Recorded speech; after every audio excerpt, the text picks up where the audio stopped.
sa likod ng bawat matagumpay na negosyo ay isang kwento ng inspirasyon na nagsimula sa simpleng pangarap at hinubog ng sipag, tiyaga at paniniwalang kaya itong mapalago. Kaya't panoorin natin ang kwento ng isang business owner dito sa Negosyo Tayo.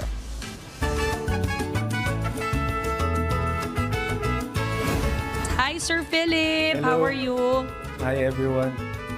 When you were starting the business, of all the food business, bakit nagustuhan mo fusion ng Mexican and Filipino food Started, magkakasama kami nila EJ and Novi.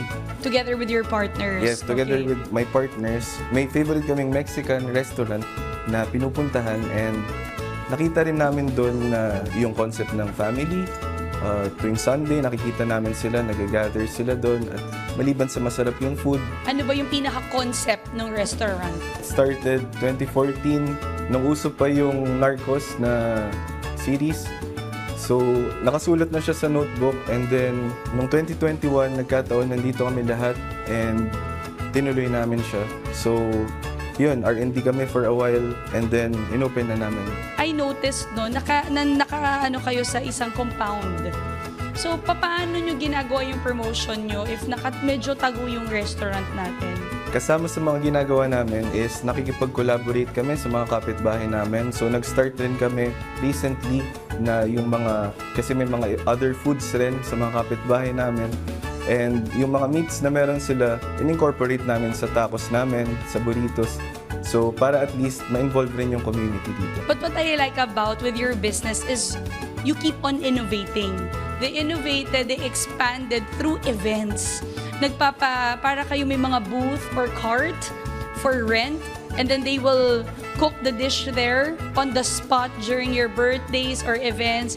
Meron sila mga nachos and tacos and quesadilla na ino-offer. Can you tell us more about this? Naisip namin na kung may mga celebrations, mas madali rin para sa mga customer. Kumbaga, kukunin na lang nila. So, yun yung concept namin for the grazing table namin. So, yung sa events namin, yun nga, lahat birthdays, corporate events, weddings. Marami na rin naman mga Mexican and Filipino restaurants out there in the market. So, paano nyo nagawa, alam mo yun, para mag-succeed sa ganitong negosyo? You have to believe in your product, first and foremost. Kung di ka maniniwala sa produkto mo, chances are, hindi rin siya mapupunta sa kung ano yung gusto mong direction.